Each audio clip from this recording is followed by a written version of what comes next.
Hello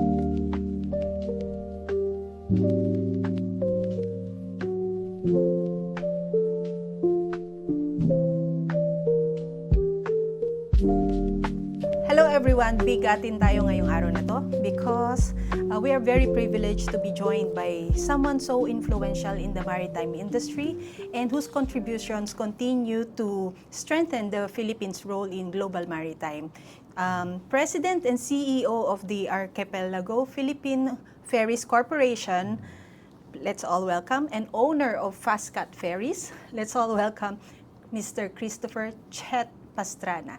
Probably the name is very controversial, but we will go to that later on. Hi Sir Chet, how are you? Hi Ma'am Pam, isang magandang araw sa iyo at sa lahat ng nakikinig at nanonood sa iyong programa. Oh, maraming salamat Sir Chet ha. Very short notice pero pinagbigyan mo ako. Nako, long overdue Napaka-generous na mo to. sa time. Long overdue na po ito. Malaking utang na loob ko at mas siguro maganda matagal na ho iniimbita ni Ma'am Pam pero ngayon kailangan ko na ho magbigay sa inyo ng panahon at oras para naman ho maibahagi ko sa inyo ang konting karanasan namin sa hanap buhay. Ayan. I kept emphasizing a while ago yung contribution niya sa maritime sector dito sa ating bansa. But did you guys know na hindi ito naman talaga ang kanyang practice? Sir Chet, tell us about your story.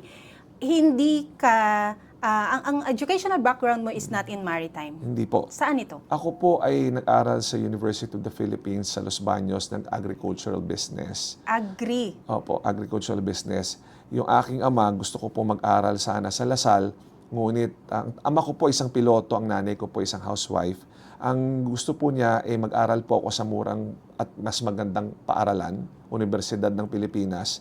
Kaya po na-challenge ako dahil pumasa naman po ako doon. But I really wanted to go university in Manila. But sabi niya, anak, 6 kayong magkakapatid. Mahirapan ako kung trimester ka at mataas ang tuition fee, meron ka pang ibang mga kapatid, pwede doon ka nalang pumasok sa University of the Philippines sa Los Baños. Sabi ko, as bilang obedient child, yung generation namin, hindi ka naman pwedeng humindi, hindi ka naman pwedeng, kailangan sumunod ka. So, dahil po doon, doon po ako napunta sa Los Baños. Unang-una, kinakantsawan ako ng mga kaibigan ko bilang isang taga Maynila, ba't ka doon pupunta? But I realized that everything is part of God's plan. Doon po ako napunta, nag-enjoy po ako, hindi na po ako umalis doon, at doon ko rin po nakilala ang aking may bahay. Kaya po sabi ko sa inyo, part po ito ng God's plan. And I realized that in life, you don't take the simple things for granted. So marami simple lang ang buhay namin doon. Nakatira kami sa forestry ng Makiling. Simple lang ang buhay, magandang naging experience sa akin. It brought me down to a point in my life po na nakahalubilo ko ang mga taga-iba-ibang parte ng bansa as far as Mindanao, Visayas. May mga classmate po ako na nakatsinelas. Mayroon akong classmate na nanggaling po ng iba-ibang bansa din, India, Samoa. So maganda ho yung naging cultural experience and exchange namin doon from different parts of the country, including different parts of the world. So maganda hong pagmumulat sa aking isipan bilang isang estudyante at bilang isang where I am now, maganda po nag-experience sa akin yun. I-connect ko later on yung pagiging estudyante mo sa agrikultura, Sir Chet. Pero gusto ko lang ipasok ito, no? Kasi usually, ang mga parents, they ask their children na parang, anak, kailangan mong sumunod sa yapak ko. Given na si father mo sinasabi ninyo piloto. Nagkaroon ba ng ganung pressure from your parents na, Chet, sumunod ka naman sa yapak ko? Actually, mula po nung ako'y maliit, naging ring bearer po ako ng isang aking uncle. Lumipad po kami ng Davao, sinakay po niya ako sa Back 111. Hindi ko makalimutan yung excitement at yung sobrang saya ko na nakaupo ko sa cockpit na sabi ko balang araw pangarap ko magiging pareho ko ng tatay ko. But because of events that happened, I really wanted to be a pilot. Pangarap ko talaga lumipad at to become a pilot. But I think destiny and the will of the Lord brought me to a different path. Kaya po, ako'y napunta sa agribusiness at eventually naging entrepreneur. Bawal po kasi sa isang piloto na pumasok sa flying school na mayroong asawa. Nagkataon po na sa pagkatapos ko ng kolehiyo, nagpunta po ako ng Amerika halos 1 taon. But pagbalik ko po, nakasama ko na po ang aking ex-girlfriend, eventually naging asawa ko. So the time po at na gusto ko na magpiloto, may asawa na po ako, and bawal po yon. So ang ginawa ko, in-apply ko po yan, nag-apply po ako sa flying school, ngunit my dad being an officer at part of administration ng PAL, sabi niya, huwag mo sirain ang pangalan ko, nag-serve ako dito for more than 30 years, huwag ka magsinungaling sa application mo, hindi ka pwede pumasok dito. So I had to follow him. It was with a heavy heart that I did not become a pilot. I applied, they were waiting for me in flying school, but hindi ho talagang pinagdadaan ng panahon at ng Panginoon Diyos. So, kaya po gano'n na nangyari. Is it still the same case today? Bawal may asawa yung mga pilot? Well, it's not the same because at that time you are a scholar Parang papasok ka as a cadet. Ngayon ho, you have to pay. So during my time, talagang kadete ka na talagang ang training mo talagang parang military style. So talagang doon ka nakatira sa flying school, walang uwian, and very hectic and I would say challenging yung program to become a pilot. Okay, now the important switch dun sa question, no? From lupa. Ang agri kasi laging focus dyan, lupa correct, Although ang correct. tubig at isda, nabibilang sa agriculture. Correct. From lupa sa tubig. Nandito ka ngayon sa business ng dagat or Opo, shipping lines, opo. no? Where did the shift start? Okay. Actually po, nag-umpisa po kami sa wala, bagamat ang aking misis ay meron konting kakayanan sa buhay. Ako po ay nag-umpisa sa wala.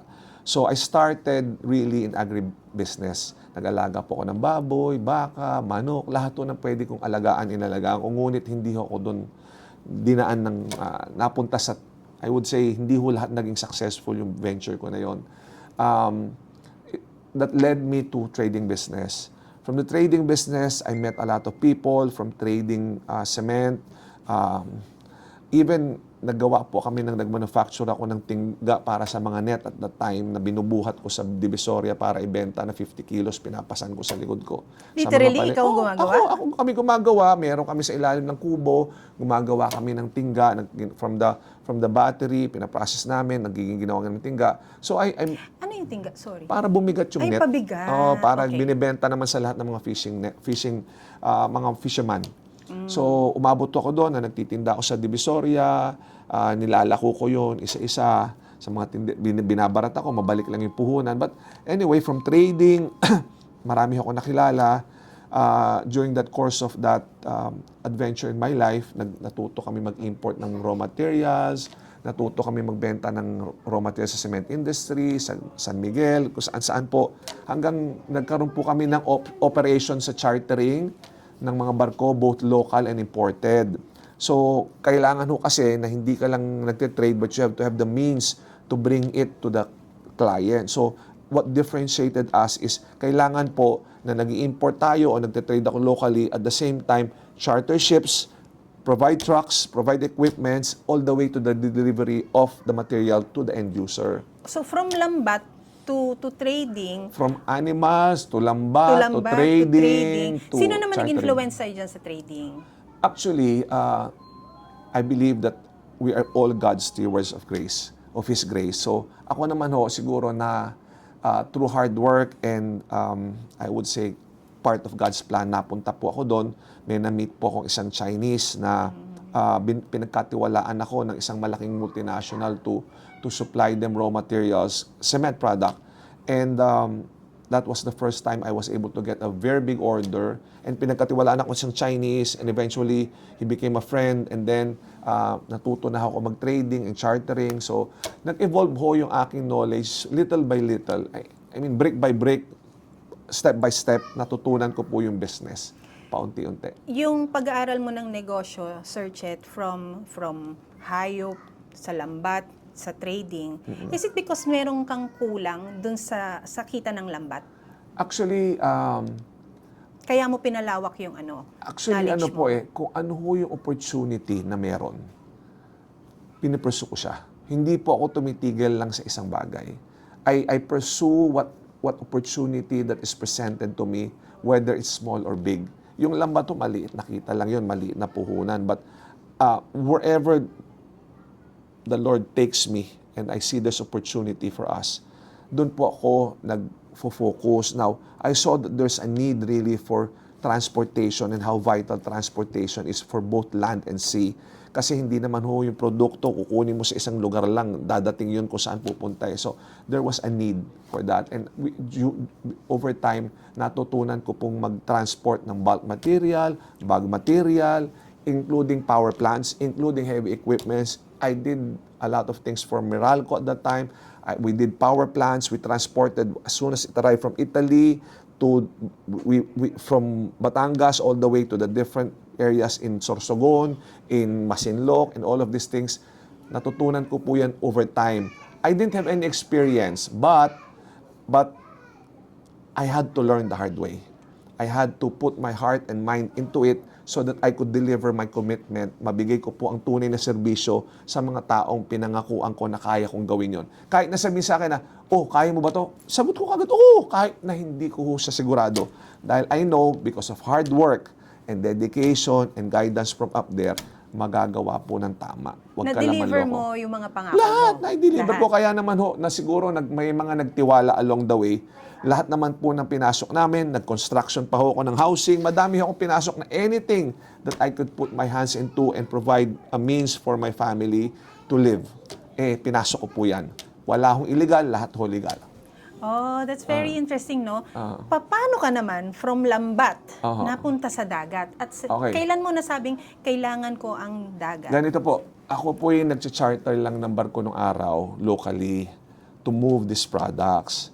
Now, sometime, because of the volume and the continuous business sa tuloy-tuloy na hanap buhay, nakilala po kami. So, pag meron kailangan i-move, sabihin, tawagan niyo yan si Mr. Pasana, Scap Industries. Nakilala kami ng mga Japanese, foreign principals. Nakilala ko, sabi niyo, medyo pwede pagkatiwalaan yan. We were able to build our name and reputation over time na meron hong mga nagtitiwala. So, sometime in 92, medyo masalimuot kasi yung aming relasyon with my parents when I got married. So, napalayas po ako. So, hindi po kami nag-usap na aking ama. Ngayon, nung chance ko na ho siyang puntahan sa probinsya sa Samar, sa Calbayog, I offered to drive my father because he was a retired pilot at the age of 50.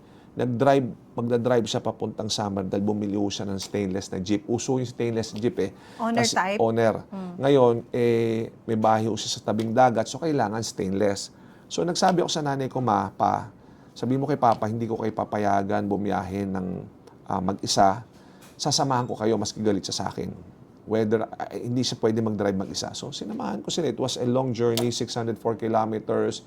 It took us By land? By land, it took us to get to Samar mga 12-14 hours hanggang Bicol, tapos tumawid kami ng ferry.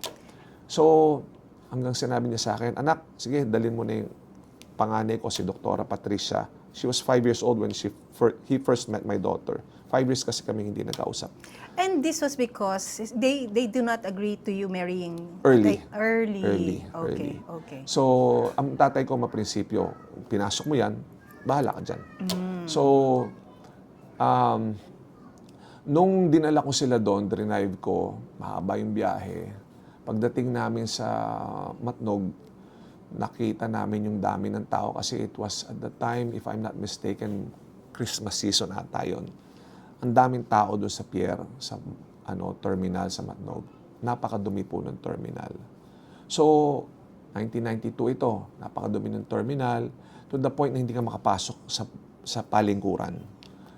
To the point na napakadumi, napakabaho. At that point, tiniis namin lahat ng kailangan mong gawin. So, naawa ko, nagdadasal ako doon sa dulo ng pantalan sa Lord. I think the Filipino deserve better. Sana ho balang araw makapag-impact kami ng makatulong kami dito. Pagsakay ho namin ng barko, hindi namin makasakay doon sa accommodation area kasi grabe yung pasok ng usok doon sa barko na halos magka-asthma yung panganay ko. Hindi kami makapasok sa banyo dahil napakadumi. As in, napakadumi. I will not mention the name of the company, but it was really terrible. It was a horrifying experience that after ho namin dumating ng Northern Samar, pag landing doon, madumi pa rin yung bar nyo, kaya sa kalye ka na lang iihi. From Port A to Port B, madumi pa Madumi rin. lahat, pati yung barko. So, to the point na pagbalik namin ng Maynila, nag-drive uli kami pabalik, na-hospital ho si Mrs. dahil nagka-UTI siya. Dahil tiniis niya Pasok siya Makati Med. Dahil hindi kayo makapagbanyo? Hindi ka makapagbanyo. Talaga super dumi. Titiisin mo na hindi na lang umihi. So, ayun, nagka-UTI siya. Sabi ko, Lord, sana naman bahalang araw. 10 years after, I did an audit for an entrepreneur, isang malaking negosyante na nagmamay-ari ng 1,200 buses na meron siyang ferry business. Before that, yung fertilizer company na ari din nila ay nangangailangan ng mag-move ng mga fertilizer nationwide. Sabi sa akin, Mr. Pastrana, since you're moving a lot of bulk materials, about 400,000 tons po, sa iba-ibang parte ng Pilipinas, as far as Davao, as far as La Union, Bulacan, Batangas, Cebu. Baka naman gusto mong tulungan kami mag-move na fertilizer hanggang Port Irene, hanggang saan kami may fertilizer, hanggang overseas. Sabi ko, wala akong ganyang pera. Sabi niya, tutulungan ka namin. Ilapit kita sa mga bangko, gagaranti ka namin na may kontrata, tulungan mo kami because we want to stabilize the price of freight so that fertilizer prices will be stable in the domestic market. So sabi ko, sige po. We did a lot of study, we did a lot of work, homework. They helped me fund. So we started with several barges until the fleet grew to about 12. Then we had 2 big ships, tugboats and all these things. So nagkaroon kami ng experience in running full operation of vessels for about 2 years. And then, And these vessels you own? we eventually owned it, but we borrowed from the banks. And these vessels are brand new? No used. Meron kami nabiling 5 barge doon sa Iligan na ginamit sa cement plant na hindi na pinapatakbo, pinaayos ko. Nakabili ako ng tugboat, tapos may isang bangko na may na-foreclose sa mga barges and tugboat. Ganon din ang storya. Eventually, nabili rin po natin. Although may through debt, wala naman ho kasi kami malaking puhunan. So, we were able to move fertilizer, bulk materials, bag cargoes. We were moving all over the country. As far as Port Irene. Port Irene po is all the way up north. So, yung fertilizer, binabiyahe namin from Leyte, akit doon, tapos bababa siya ng Ilocos Norte, hanggang ho sa Ilocos Sur, hanggang Suwal, Pangasinan. So, eventually, yung mga may-ari din po nito that had about 1,200 buses told me na, Chet, baka naman pwedeng pagtingnan mo yung aking shipping operation, yung ferry. Sabi ko, pwede ho, pag-aralan ko. So, I gave recommendations on how to streamline at paano paayusin yung pagtakbo, ensure that there's safety, blah, blah, blah. So, after recommending certain steps to be undertaken, sabi ho sa akin ng may-ari, bakit hindi mo nalang bilhin? Sabi ko, ala naman po ang ganyang pera. Hindi, pautangin kita, bayaran mo ako over the next couple of years. Pautangin kita. So, he sold me the ships. From 4 ships, we grew it to 9 ships, but all second-hand ships. And then, from there, I saw how vital passenger ro-ro service is in the country in moving people and goods. Nakita ho namin doon, it was a struggle because we had ships as old as 1972 and as young as 1994. Ganun ho kalayo. Pinakabago muna yung 1994. 94. At that time, it was already 2002, 2003. Luma na yung 1994. Luma na yun. Luma na po. Isip mo, 1972, meron pa.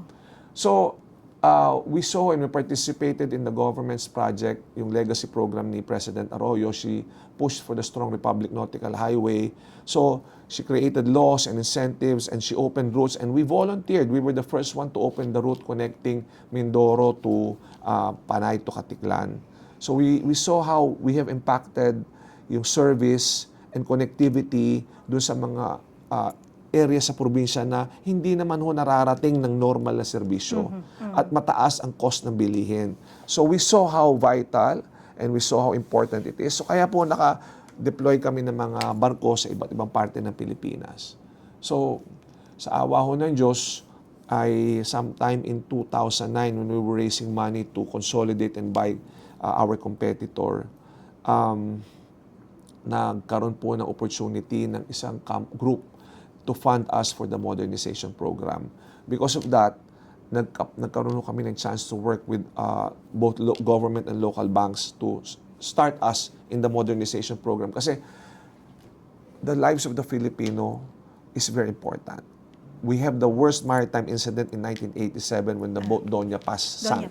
4,007 lives lost. Worse than the Titanic.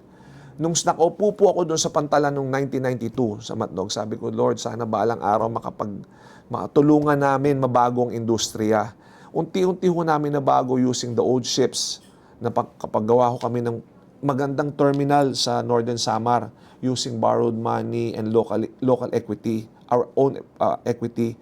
Napaayos na namin, sabi ko, kailangan mayroong malinis na banyo, malinis na kainan. So, inayos namin yung business model. So, from that, nag-evolve na siya. Dumating na ho sa punto na because of the laws and incentive provided during the time of President Arroyo, nagkaroon kami ng opportunity to find a decent partner who share the vision of nation building and national unity to fund our first 10 brand new ships. So, sa tulong nila to provide the equity and government and private banks, nakapagbuo kami ng mga bagong barko. So, from then on, we tried to expand and provide more connectivity. But along with that, we want to build infrastructure that will reduce costs and provide them better service like budget hotel, na meron silang matutulugan, na malinis after traveling for 12 hours. Meron hong silang makakainan na malinis at medyo hindi naman mahal. At the same time, meron hong mga facility support na hindi ho maniningil na sobrang mahal because we're in the business of providing service, not really to charge everything to the customer. So, doon po kami dinala ng panahon, and so far we're doing that, and we're trying to raise the standard and bring more ships and expand our services, not just to shipping, but provide a transport solution to the people so that you can bring your goods anywhere in the country. Saan nanggagaling, Sir Chet, yung pagiging patriotic mo? Kasi I always hear you, ang mga para sa Filipino, they deserve more, they deserve all the best, para sa bayan. Saan nanggagaling yan? Alam niyo po, wala naman magmamahal sa ating bansa kung hindi tayong kapwa Pilipino. There was a time when we were, as a family, they considered moving to Canada. I said, ako ho ay pinanganak na Pilipino. Sabi ko sa asawa ko, mamamatay akong Pilipino. I think yun ang kailangan natin strengthen. Kasi nung lumalaki kami bilang isang Cub Scout, Boy Scout, nandun ho maliwanag doon sa ating panatang makabayan na sinasabi namin tuwing umaga sa school, yung Cub Scout oath, Boy Scout oath, lahat po yan naging parte ng buhay ko araw-araw nung ako'y lumalaki.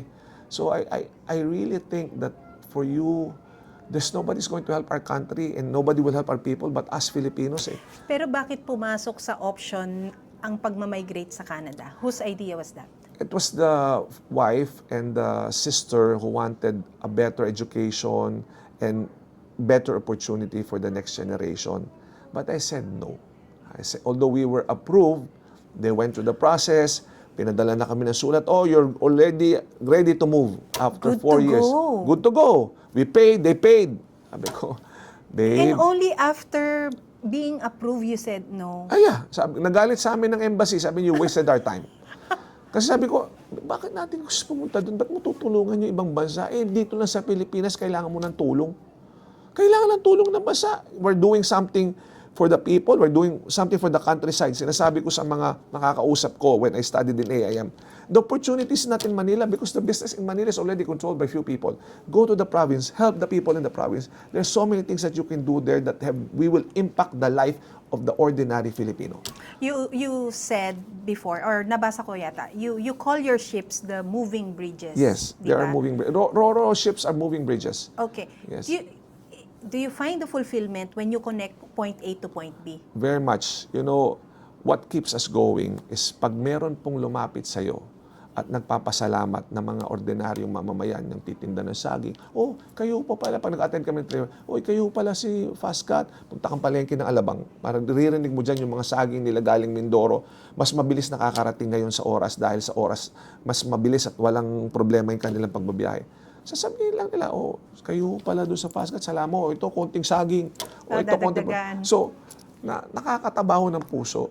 Mga pasyente, mga doktor, kung titingnan mo sa aming website, marami nagpapasalamat, mga doktor, mga kapulisan, mga bata na hindi man naka-experience na maayos na serbisyo sa barko, na when we were starting, sasabihin lang nila, salamat po at naka-experience po kami ng ganito. So, these are the things that keeps us going and inspire us as a team to keep on pushing. Mahirap po ang business. Hindi ho madali, ang daming factors. Andyan ho ang gobyerno, number one. Nandyan ho ang weather. Nandyan ho ang kondisyon sa dagat. Nandyan ho ang mga regulators. Nandyan ho ang tao, challenging. So, but what really keeps us going is somebody has to do it. Somebody has to help provide this service, and we believe that this is our calling. This is our, I would say, this is our purpose in life. So, ngayon, because of that, na-recognize, because of what we did, we're the first one to bring in brand new ships.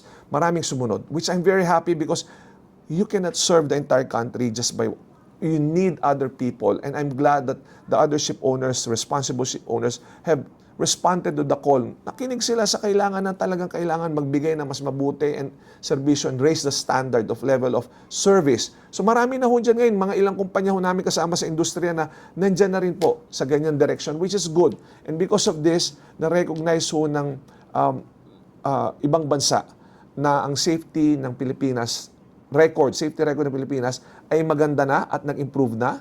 And a lot of it because we have built new ships, internationally class. We're following regulation. Wala na hong overloading. Bagamat meron pa rin hong nangyayari sa ibang lugar. We have upgraded our maritime assets. So, maganda na hong record na to the point na naiimbitahan na ho tayo magsalita sa iba-ibang parte ng mundo and mentor some of the African countries to share what we did in the Philippines. So, napakaganda hong parang sa amin that keeps us going from helping Filipino, now helping other countries. Yesterday, may lumubog na barko sa Bali, Indonesia. So, kahit na ho sa ibang bansa, we have the same problems and we share the same, I would say, the effect if there's a single life lost at sea. Ganon din ho epekto sa amin as ship owners. So, kahit na we know that if we could only help them and we can share that, what we're doing here in the Philippines, talagang it could help impact the lives of those people living in other countries. But to me, what's important is the Filipino people. Dito muna tayo. Sir Chet, forgive my ignorance, no? Ngayon ba, meron pang mga lugar sa Pilipinas ang hindi pa nararating ng civilized trading? Well, sa awa ng Diyos, konti na lang siguro yung mga yan na talagang hindi nararating yung mga looban ng mga isla. Pero most of the islands are serviced already. The main islands, the main national highway, what we call the Strong Republic Northern Highway, the Eastern, Western, Central corridors are mostly served already. Ang gusto pa, nararating na rin all the way mga shipping service hanggang Basilan, hanggang Hulo, hanggang Tawi-Tawi. But I think we just have to keep on improving the service. Hindi pwede tayo maging complacent. Kasi like I said, the Filipino deserve better. Sabi niyo, Sir Chet, kanina, no, maraming risk dito sa industriya na to. And there are also risks that we cannot control because these are the external factors such as the weather condition, yung sea condition and all. Tapos, I do have a question. Is technology a risk also sa maritime industry? Maraming technology available to help guide our crew to ensure safety. Kami, we try to keep it basic and simple. Keep it simple. Because even our engines are very simple. They're all mechanical. Our navigational instruments and aids are all internationally classed. Marami pong available na technology. Now, even weather, you can go, there are websites now like Windity that you can predict and see how high yung waves, saan galing ang hangin. All of these are available now. You have satellites that will help you and aid you. Marami na hong technology now to guide you and help you. You have AIS system. You have a vessel traffic monitoring system. So, lahat na ho yan available. Susundin na lang natin. But despite that, sa laki ng dagat, meron pa rin mga nangyayaring aksidente like banggaan, yung mga sumusugod sa weather na sinasabihan naman tayo ng gobyerno, very strict ang Coast Guard. Pag signal number 1, hindi ka pwedeng gumalaw. Which is good. And we will follow that. We are not going to risk. Even our ships are categorized up to A3, which is 3 to 4 meters of waves. Hindi ho namin sinusugal yan. Even if there is the need to please the other side na merong naghihintay ng kanilang shipment, this is important and all? Safety first. Safety first. Ayaw ho natin mag-compromise ng safety kahit anong mangyari. Safety first po tayo. So, all of these risks are mitigated by technology. Of course, there's a cost that comes with it, but like I said, one life is more important than all of this. Okay. Are your kids involved in the business? Well, I would say yes because at the early start of our career in this business, I always bring them around the Philippines. Sinasama ko sila, nagda-drive kami. I bring them to the shipyard. When we're building ships, we would go to China. I'll show to them what we're building. And they've expressed interest and they see and how we impact and help other people. But this is very different from your relationship with your dad, your father. Kasi Iba, he was iba. he was Iba a yun. pilot. Iba yun. Yung generation na yon, hindi mo pwede silang tanungin, kausapin, parang ibang-iba yung level. So, what we have learned over time is, You have to obey, no? dati, hindi ka pwede magtanong. Ngayon, you have to, of course, adapt to the situation. You bring them to good school where they are taught to express themselves. At during our time, hindi ka pwede mag-express, bawal mag-express. Pero the children being involved in the business, is this you as the father imposing? Or No. you have to, I never impose. You have to take over the business. No. one I of never these said days. that. We have partners. I encourage our partners to say, look, your children, they can come over. They want to start anything that is related to our business. It's okay. Please, we need help, all the help. I tell my children, look, it doesn't mean they're entitled that you will be coming here. But if you want to help, tell us how you can help. So, like my eldest, she's a doctor. She has her own career. She's a dermatologist, pediatrician, dermapedia. She wants to help us in making sure that our healthcare program is in accordance ng tama. We're not being shortchanged for our people. So she's helping. She's helping being a consultant to provide medical service to our people. Where to go, what doctor, what has to be done. And then she helping two other companies, which is the port and the cleaning service. My second daughter, who's a chef and a hotel graduate, she's helping in the food. The two boys are graduate of International Maritime Trade and Logistics, but they're not here.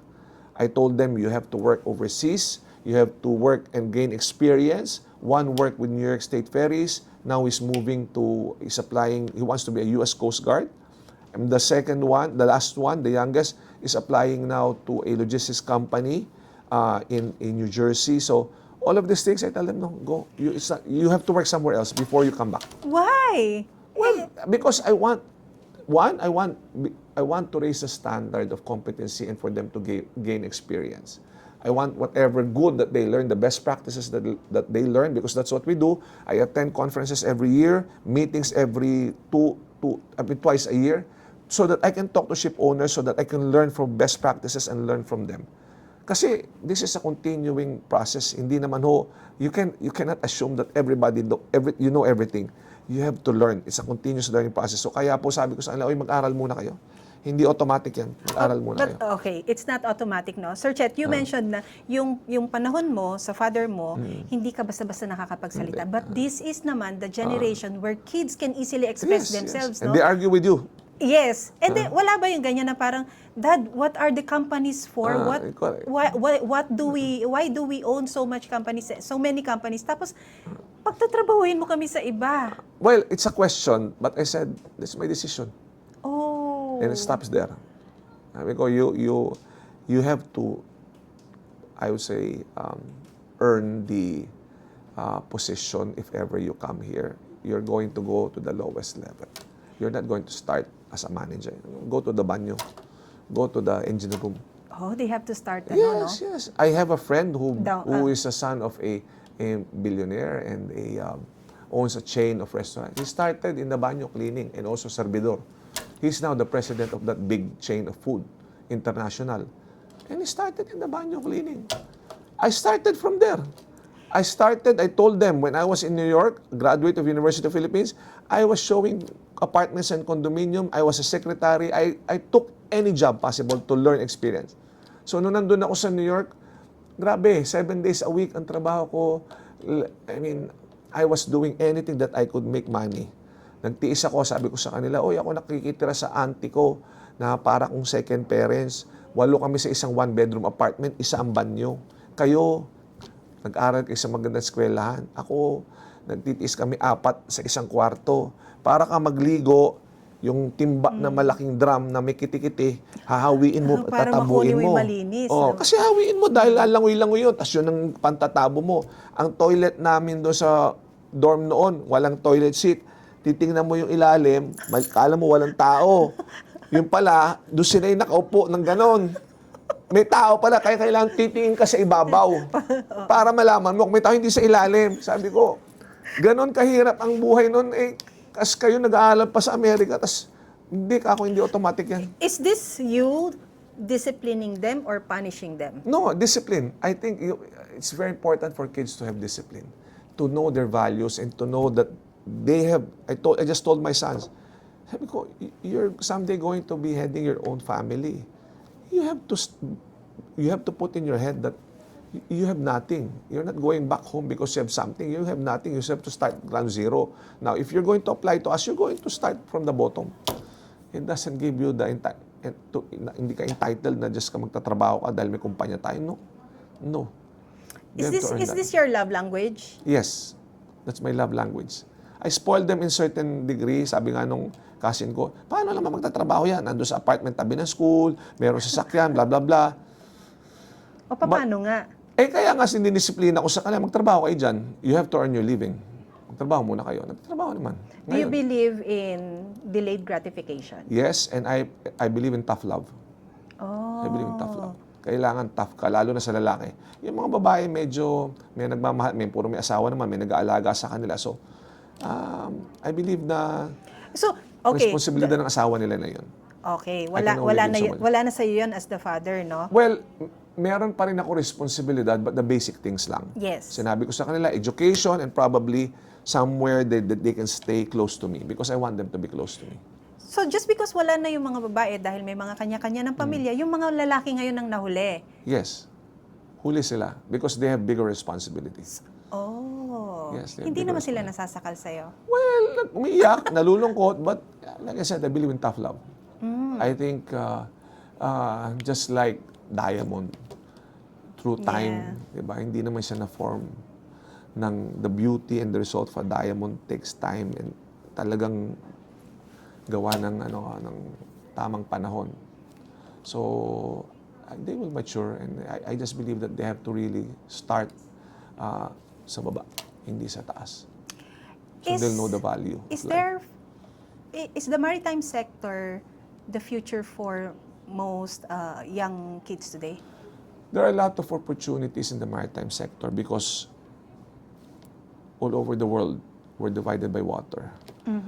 Trade, there are more than 5 billion people all over the world that are moving by sea. 5 billion, bigger than the airline. We thought that it was only 2.5, but when we heard the Chinese market, which is bigger than yung umiikot sa buong mundo na 2.3, 2.5 billion, China alone moves that much people. So, there's about 5 billion people moving using sea lanes. It will always be the backbone of the transportation industry. And along with it, opportunities for employment. Along with it are opportunities in logistics, in all kinds of things that the supply chain, the entire supply chain. During the pandemic, you've seen that tumigil ang airline but ships didn't stop. Yes. Diba? So, Yes. that's how vital shipping is globally. Do you ride your own ship lines? Yes, and I ride other shipping lines. You also ride other shipping lines. I want to observe their best practices. Do they Tinitingnan ko. recognize you Well, as a competitor? Hindi naman siguro. Hindi naman. Oo. Hindi naman ako nagpapakilala. Anong paborito mo ruta? Lahat. ng barko? Lahat naman, actually, very peculiar kada rota eh. Iba-iba eh. Iba-iba yung madadaanan mo, iba-iba yung pagkain na nandun. Lahat yan, kung titingnan mo, ang ganda ng Pilipinas eh. Wala ka masabing isang maganda, lahat maganda. Maganda ang Pilipinas, pero bakit mas pinipili ng marami ngayon Dala ang ng sumakay kahirapan. ng eroplano Ah, para oo. sa ibang bansa, Yun mas ma-experience ang turismo sa ibang bansa? yun nga ang challenge ko. Sabi nga ho ng ating magiting na bayaning si Jose Rizal, huwag maging dayuhan sa sariling bayan. Bumiyahe kayo sa Pilipinas. Before pandemic, 45 million local tourists. 45 million yun ang data.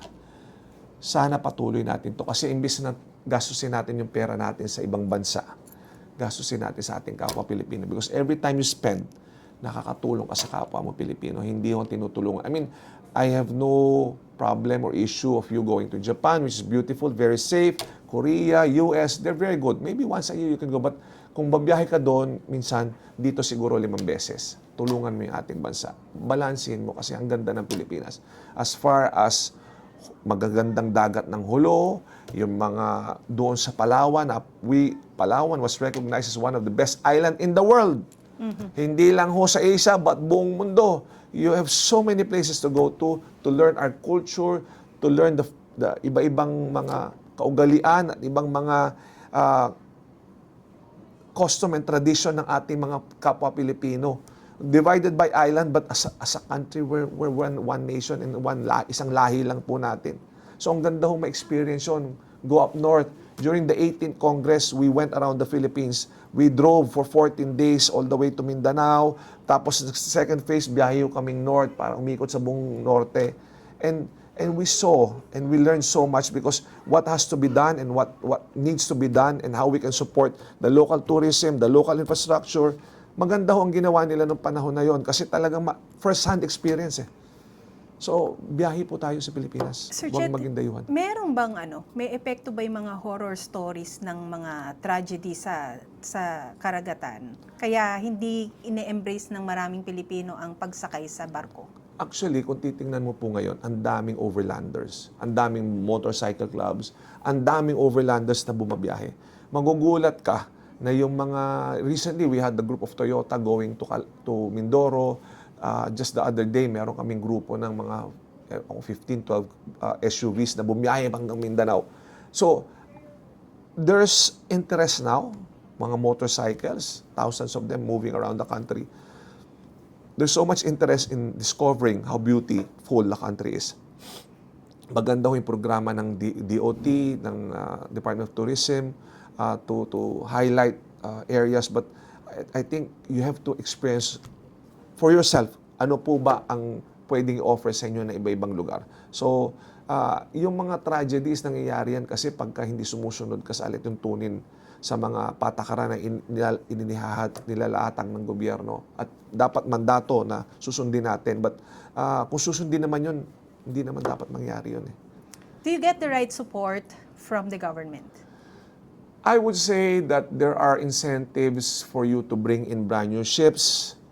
But I think what's more important is, number one, government is not in the business of making money. Government should be in the business of providing service to the people. So every time you say that an agency is making money, who do you think that pays? Who do you think pays? Sino palagi nyo nagbabayad doon? Hindi yung order mananakay. Magdi-declare ka na nag-income ka ng ganito. Sino palagi nyo nagbabayad doon? Sino shoulder ho yun ng mga magsasaka, magsasaging, mga ordinaryong Pilipino. Ngayon, sana po ang policy dapat parehas sa lahat. Hindi ho pwedeng may pinapaboran. Nagmo-modernize po kami, ngunit ngayon may mga nakalipas na ilang taon na pinayagan silang mga barko na hindi naman ho passenger ships. Yan ho ang sinasabi ko eh. Dapat ho we have to be consistent. If we want to push for safety, sumunod lang tayo sa batas. Nung meron pong administrator noon sa Marina na ang pangalan ho si Attorney Sevilla, I approached him because we had a vessel from Norway that will be used to move palletized cargo for movement of fertilizer. Isa lang sabi niya sa akin, first time I met him, Chet, it's against the law. Hindi pwede. Find a way to comply with the law, then I will approve it. Ganun kasimple. Meron din ho tayong administrator na nangangalang Max Mea noong panahon ni President Aquino. We went to him, we asked some issues. He just opened the book, the rules. He opened the rules. Ito kasi yan, section. I admire him because he knew the rules. Ito, section ganyan, sundin nyo lang. And then we will help and support you. Ang problema is pag merong rules, tas i-bend mo yung rules to benefit certain individuals, for whatever reason it is, it's wrong. Dapat to, wag tayong ganon. Ang puti ay puti, ang itim ay itim. Wag ho natin ibiglagyan ng gray area because you're talking of lives of Filipino people. If something happens, dyan na naman ho magtuturoan, magsisisihan. Ang definition ho ng isang passenger ship is any in the international community, 12 passengers, 12 people in a ship is already considered passenger ship. Hindi mo pwedeng baguhin yan. Sa definition ng marina, kung hindi ka crew, passenger ka. So huwag niyong baguhin ang definition po. Kahit na ano pong mangyari, all we're saying, let them comply with all the safety regulation if you want to operate as a passenger ship. Huwag ho natin baguhin ang batas. I mean, diyan ho nagkakaroon ng pag nagka-compromise na yung mga rules and regulation, diyan ho nagkakaproblema eh. So yun ang problema ko, yun ang nagiging problema ng industry. 'Di ba? Parang you want to move forward, let's all move forward as a country. Hindi yung atras ka just to benefit few. So you're saying you don't get the right support? Or you're Meron- hoping someday you'd get there? Meron naman, but we have to, I think, yung values uli ng talagang pagmamahal sa bansa ay napakahalaga eh. Sana yung mga bagong henerasyon, ilagay nila yun sa isip nila at sa puso nila kasi it's easier said than done. Mahirap, challenging to be in the right path, to true north, and really do what's good for the country. But yun nga lang ho, sana wag manaig yung mga impluwensya ng mga ilang tao to benefit themselves rather than look at as a whole na dapat talagang stick to the policy. Sumunod lang tayo sa batas. Kasi pag pumunta ka naman sa ibang bansa, Pilipino sumusunod sa batas. Pumunta ka lang ng Subic, pag stop sign, stop sign. Stop. Bakit dito sa Maynila, yung paalaala lang yung traffic light, di ba? Ngayon na merong no contact policy, nag-iingat. Yung motorsiklo lang eh. Hindi ko humaintindihan kung bakit lahat ng motorsiklo gustong-gusto pumunta sa harap, tapos lahat ng daan occupied nila. Sa ibang bansa, pag sinabi motorcycle lane lang. Ganin din sa dagat. Dapat sundin lang natin yung batas. Huwag na tayo magpatumpik-tumpik at magpaligoy-ligoy. Sumunod lang. Then you will be assured that yung kasing mga gusto mag-invest, at least ma-assure sila na pag nag-comply ka, may cost ka sila dyan. You want to buy brand new ship to ensure safety and comply with international standard. Of course, it has a cost. Then you will allow a second-hand ship or whatever just to operate because you're compromising what? To benefit who and what?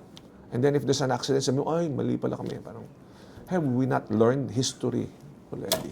Guys, no, you heard the success story of Mr. Chet Pastrana, and with these stories, also his qualifications, no, and you know how he become from then to now.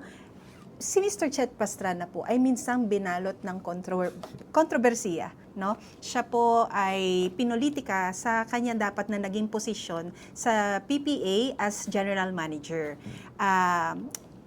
We want closure and we want to hear it directly from him because hearing his story, like I said a while ago, he could have been the perfect person to manage our Philippine Ports Authority, Sir Chet. What is the truth behind the pamumulitika sa iraan or papeles na dapat ikaw ay nakaupo? Ganito po, no? Siguro hindi ko na lang babalikan yung nangyaring pag-participate o pagsama namin doon sa naging bahagi kami ng eleksyon at nakatulong kahit paano. But more so, I wanted to clarify, no? Noong 2002, nung kami ay nung inumpisahan ni President Arroyo yung Strong Republic Nautical Highway, naging kaibigan ko po yung then Transportation Secretary na si late Leandro Mendoza.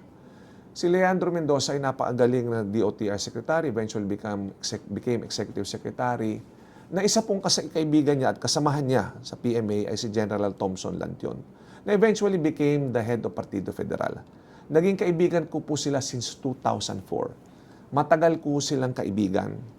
Ngayon, nung nagkaroon ng opportunity na tumulong sa isang kandidato na I believe that could help the country, talaga hong binigay ko ang lahat ng effort at lahat ng kakayanan at kaalaman para ho makatulong, lalo na ho yung tiwala. Nag-volunteer po ako doon sa opisina at gusto kong paalam na kung meron ho akong kakilala noon, yun po ay si General Thompson Lantion na tinuturing kong parang kuya. Wala pong ibang kilala doon, but I had the pleasure of meeting the candidate when he ran in 2016. I went to the same office, I was introduced to him, nakilala ko po siya, at ako po'y naniniwala dahil ako po'y lumaki ang isipan, namulat po ang aking isipan nung panahon ng kanyang ama. And my father was related to the late former DILG Secretary Ronyo. And also I'm related to the Sarmientos who became eventually also DILG Secretary, si Secretary Sarmiento, and then also the brother is a congressman. Mga taga-Samar po yan, related po kami. So, mas kilala ko po si General Thompson Lanchon at ako po'y tumulong nung nakaraan 2022. Doon ko lang po nakilala si Attorney Vic Rodriguez, na siya naman po ang naging tulay kung paano po ako nakapasok sa isang responsibilidad na akin, I would say that I did my best. So, wala po kaming, doon ko lang po siya nakilala, that was sometime October of before election was 2021. 2021, October 2021. Doon ko lang po siya nakilala. So, ako po, by blood, by affinity, or even by friend. As a friend, hindi ko po siya kilala from day one. Nakilala ko lang po siya talaga nung ako po ay nag-volunteer, tumulong, at ang hinirap po sa amin at that time is Attorney Vic. Along the way, nakilala ko po yung ibang mga tao doon, but wala po kaming relasyon. Ngunit maging kaibigan dahil ang tiwalang ibinigay sa akin at tungkulin na aking ginampanan, I would say I gave it all. I mean, wala po akong ginawang hindi ikakasama. Lahat po ng kaya kong gawin at itama at to help the candidate, not only in the region that I was assigned, but also to several provinces. I went as far as all the way to Mindanao, all the way up north. So, hindi po kami related at all. Pam, just to clarify. Did you lose some business dealings because of the controversy na bumalot sa appointment mo, sir? Actually, hindi ho ako mas nasaktan lang po ako personally and emotionally because hindi naman ho ako nag-apply. Ako naman ho ay may sariling hanap buhay. But since I was asked to help the administration change and improve what could have been done, sumagot lang naman ako sa tugon na yon. Like I said, pwede naman ho akong ilagay doon sa isang posisyon na lalong conflict sa akin, which is Marina, na tinanggihan ko po or umupo man lang ho doon sa maritime sector nung isang departamento. But I said no because that was a direct conflict.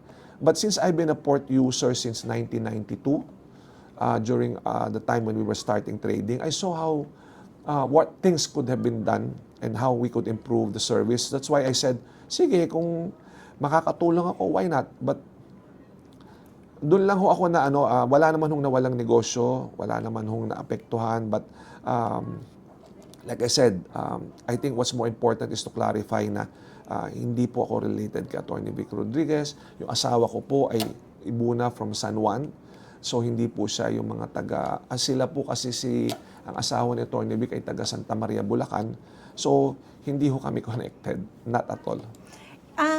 Before we end, Sir Chet, hypothetical question, given the controversy na bumalot dito sa appointment mo, and the administration is on its fourth or third year already, you receive one call one of these days from the administration and will ask you, Chet, let's forget the past. I think nagkamali kami at ikaw talaga ang makakapag-ayos ng sistema ng ating port authorities. Will you say yes to the call? Ako, ma'am, kung para sa bansa at talaga ang purpose ay to help the country, I'm willing to help. But kasi nung na-consider po yan, may mga specific instructions sa akin na gagawin which I believe could really help. Kaya lang, hindi ho yan magagawa overnight. It takes time. And it takes a lot of political will to be able to do that. Like I said, government is not in the business of making money. It's in the business of providing service to the Filipino people. Kung pumunta ka ho sa ibang bansa, makikita po ninyo how naka-streamline yung operation na hindi ho kailangan ng sobrang, I would say, kailangan gawin para isang maglalakbay para makapunta from point to point. If you look at Europe, you look at America, you look at Japan, ibang-iba ho sa sistema natin. So, sa akin, kung magkakaroon ng ganung pagkakataon, siguro kulang ang panahon para gawin ito yung natitirang panahon. And I think what's really important is for I would say for the leadership na dapat yung type of leadership is not to favor certain individuals who have interest na Pang sarili. I would say that would benefit. Kasi sabi ko nga we're not in the business of making money if you're going to go to government. You really have to provide government a service to the people. How to make their lives easier, safer, how to bring down the cost of transporting goods, how to encourage them to have more trade. Kasi pagka ni-restrict mo, magre-restrict din yung business eh. Marami hong complaints ngayon. So, ang taas ng bilihin, ang taas ng fuel, ang taas ng lahat. So, paano natin sila matutulungan to encourage more activities? Kasi every time mag-invest ng isang negosyante, magkaroon ng employment yan, makakabayad ng taxes yan. I think we have to look at it in a bigger perspective. So, siguro, merong mas magagaling at meron pa hong ibang tao sigurong mas nararapat. Okay naman po kung siguro sila na lang muna, but of course, if it's for the country, in due time, maybe, baka po. Sir Chet, thank you for giving that closure, no? Your message to the next generation to consider the maritime industry as their, future-proof career? Well, una sa lahat siguro, well Pam, thank you for giving me the opportunity na makapagsalita po ako dito sa inyo at may pahagi ko ang konting mensahe na natutunan ko sa buhay. Sa akin po, number one siguro, manalig tayo sa Panginoon Diyos na lahat ho na nangyayari sa buhay natin is because of part of God's plan. And everything happens in His time. Wala naman po siguro kahit anong pilit natin pag hindi tinakda ng panahon at ng Panginoon Diyos, hindi ho yan mangyayari. Pangalawa po, siguro mahalaga sa next generation na mahalin ang ating bansa. Wala ho kasi magmamahal sa bansa natin kung hindi tayo at walang tutulong sa ating kapwa Pilipino kung hindi tayo. Yung skills, we challenge our captains who go abroad kasi that's the natural flow of career of seafarers. After mag-experience dito, mag-abroad dyan. Kasi malaking sweldo to opportunity. Ang aming challenge sa kanila, after you have experience, after you have made so much money, after you build the houses for your family, bring your kids to good education and health, bigyan mo silang good healthcare, bumalik kayo dito sa Pilipinas at tumulong sa ating bansa, lalong-lalo na sa maritime industry. Bring what you have learned and the best practices that you've learned, dalhin niyo po dito kasi kailangan po natin yan. Kailangan natin mapabuti ang kalagayan ng buhay ng ating mga kapwa Pilipino. So, I challenge the youth to study well and also, like I said, love your country. Mahalin natin ang bansa kasi yun ang kailangan natin eh. So, huli sa lahat, I would say that yung maritime sector is the lifeline of our backbone and lifeline of the movement of goods and people in the country. Marami pong opportunity. Hindi lang ho dito sa Maynila, hindi lang ho marami ho, mas lalong-lalo na sa probinsya na hindi naabot ng tamang serbisyo. Doon po tayo tumulong kasi mas makaka-impact ho tayo doon sa ating mga kapwa Pilipino sa lalawigan. So, yan po, have faith, continue to have faith and pray that our country will become better. And someday ho, magkakaroon din tayo ng mga leaders na nandyan na. Actually, meron na ho dyan eh. Meron pong ilan-ilan na tayong mga leaders na talaga makikita po ninyo that their values, they're against all of the injustices and I would say have principled people that will really devote their life and their I would say their service for the betterment of the country and the people. So doon po tayo. Konting panahon na lang po yan. Thank you, Sir Chet. No? Sana sa konting panahon din makita ka namin na maupo din, maglingkod talaga. Nakaupo naman po ako eh. Sa tamang administrasyon, no? Nakaupo naman po ako. Tsaka like I said, in our own little way, we're helping the country. So doon na muna tayo mag-focus. Lahat po tayo merong role na pinapapilan. No matter how small, no matter how you think na insignificant, you are doing something good. maganda ho ang ano niyan, ang effect niyan kahit paano ay makakatulong po kayo sa ating bansa. Thank you everyone for joining us. Thank you Sir Chet for your Maraming inspiring maraming success salamat po. story na sana ay maging blueprint din ng marami Nako, nating kabataan. stewards lang ako ng Panginoon Diyos. I'm just a steward. Thank you Opo. so much. Okay, maraming salamat po. Mabuhay po kayo. Mag-iingat po. At like I said, bumiyahe ho kayo sa Pilipinas. Napakaganda ng Pilipinas. Ikot po kayo. Ang dami pupuntahan. Tawag lang ho kayo sa amin. At kung hindi man, tutulungan namin kayo maski sa ibang shipping line. Thank you. Okay, thank you. Salamat po.